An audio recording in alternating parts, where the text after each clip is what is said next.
अस्सलाम वालेकुम। I hope all of you are great. Welcome back to my channel and you are watching cooking with Muskan. आज हम बनाएंगे summer special आड़ू का फ्रेश जूस, जिसको बनाना बहुत ही ईजी है और बहुत ही सिंपल है।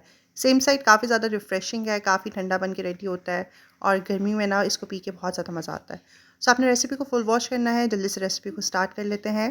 शुरू अल्लाह के पाक नाम से जो बड़ा मेहरबान और नहायत रहम वाला है। बिस्मिल्लाहिर्रहमानिर्रहीम। तो जी, आड़ू का फ़्रेश जूस बनाने के लिए हमें सबसे पहले चाहिए फ़्रेश आड़ू, जिसको मैंने अच्छे से वॉश करके इनका जो छिलका था ना उसको मैंने रिमूव कर दिया है। क्योंकि अगर आप इसको विद स्किन बनाएंगे तो उसके जो चंक्स हैं ना वो फिर मुंह के अंदर आते हैं, वो काफ़ी अच्छे नहीं लगते और फिर वो गले में भी लगते हैं। इसलिए बच्चे जो है ना वो स्पेशली ऐसे अवॉइड करते हैं। तो ये स्पेशली जो है ना वो बच्चों के लिए मैं बना रही हूँ, तो इसलिए मैंने इसका जो छिलका है ना वो रिमूव कर दिया है। लेकिन अगर आप उसके साथ भी बनाना चाहते हैं तो आप बना सकते हैं।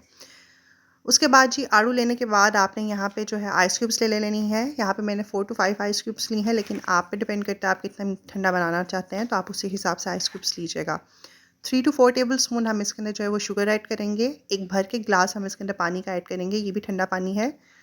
उसके बाद हम इसके अंदर आड़ू ऐड कर देंगे। यहाँ पे मैंने 5 टू 6 पीसेस लिए थे आड़ू के, मतलब कि 5 से 6 आड़ू लिए थे मैंने, और उसको मैंने छोटे छोटे क्यूब्स के अंदर कट कर लिया था। इससे जो ब्लेंडिंग में है ना वो आसानी हो जाती है।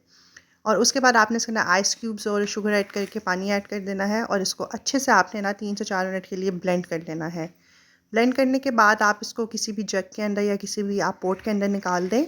और इस वाले स्टेज पे ना आपको इसको स्ट्रेन नहीं करना पड़ेगा, लेकिन अगर आप इसको छिलकों के साथ बनाएंगे तो फिर आपको यहाँ पे स्ट्रेनर की ज़रूरत पड़ेगी। तो ये काफ़ी इजी काम है, इंस्टेंट काम है। उसके बाद जो है मुझे थोड़ा सा गर्म लग रहा था तो मैंने इसके अंदर आइस क्यूब्स और ऐड कर ली। लेकिन ये टोटली आपके चॉइस के अकॉर्डिंग डिपेंड करता है, आप इसको कितना ठंडा बनाना चाहते हैं। उसके बाद जो है ना ये अच्छे से ठंडा हो चुका है। अब हम इसको सर्व करेंगे। चिल्ड सा हमारा फ्रेश पीच जूस जो है ना वो हम सर्व करेंगे, इसको एंजॉय करेंगे। आप इसको समर्स में ज़रूर बनाया करें, क्योंकि इसके अंदर विटामिन ए, सी, ई होता है, जो कि आपके इम्यून सिस्टम को अच्छा करता है, आपकी स्किन को अच्छा करता है और सेम साइड आपकी विजन को भी अच्छा करता है। तो ये काफ़ी ज़्यादा हेल्दी और इम्यूनिटी बूस्टर ड्रिंक है। आप इसको बच्चों को भी ज़रूर दिया करें। आई होप आपको मेरी रेसिपी अच्छी लगी होगी। अगर अच्छी लगी है so do subscribe my channel for more interesting videos. इस वीडियो को लाइक करें, शेयर करें, कमेंट करें। इंशाल्लाह फिर से मुलाकात होगी एक न्यू वीडियो के साथ। अपना बहुत ज़्यादा ख्याल रखिएगा। Till then take care. अल्लाह हाफ़िज़।